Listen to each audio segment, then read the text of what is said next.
We have complex fraction because we have fraction in the numerator and in the denominator. So let's see what we can do first, because we have fractions. So I will change a plus 10 to fraction also. So we will have a plus 10 over 1. We can write it's still 8 plus 10. I didn't change anything, and we have plus 24 over a. The same I will do with the denominator. We have a minus 3 and minus that fraction. So I will put a minus 3 over 1 minus 28 over a. Now, to add two fractions, we need to have the same denominator. So 1 times a is a. So the common denominator will be a. I have to multiply 1 times a. And this whole expression in parentheses I have to multiply also by a. Whatever I did with the denominator, I have to do the same with numerator. And in the denominator we have 1 and a, so 1 times a is a, will be a common denominator, so I need to multiply 1 times a. The same I have to do with the numerator. Whatever I did with the denominator, I have to do the same with the numerator. So now we will have a plus 10 times a over 1 times a is a, and we have 24 over a minus 3 times a over 1 times a is a minus 28a.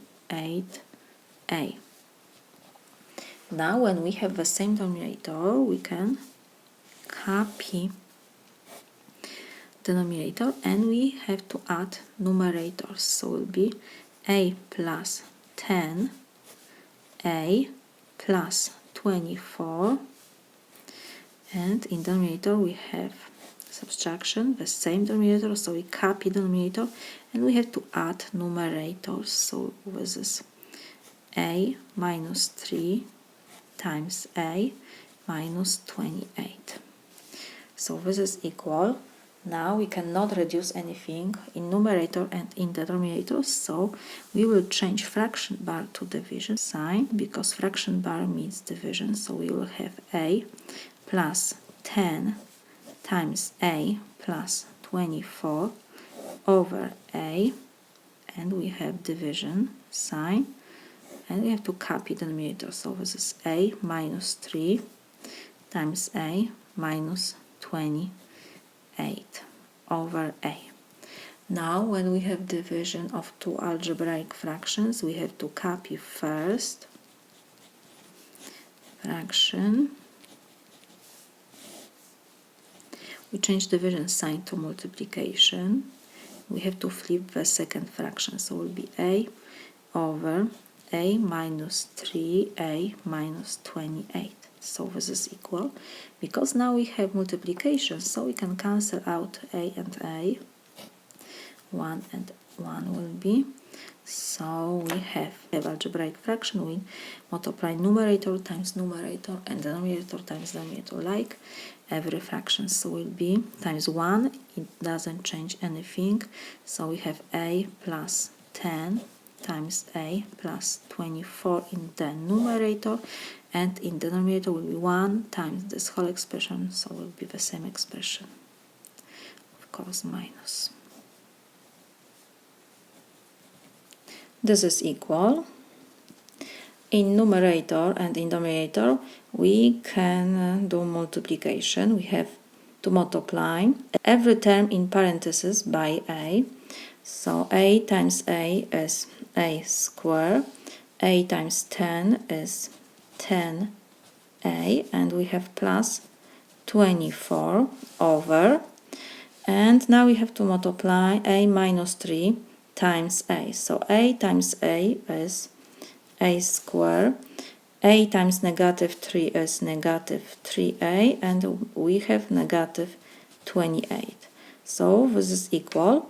We can try to factorize numerator and denominator, because we have quadratic trinomial. We have to try to find two numbers which we multiply, and we will have 24, and when we add these two numbers we will have 10. So this is 6 and 4. We need a square, so at the beginning we will have a, and will be plus 4 and plus 6, because 4 times 6 give me 24, and 4 plus 6 is 10. So if you multiply every term in parentheses, from first parenthesis, times every term in the second parenthesis, and you combine the like terms, you will get exactly the same what we have in the numerator, and we have over.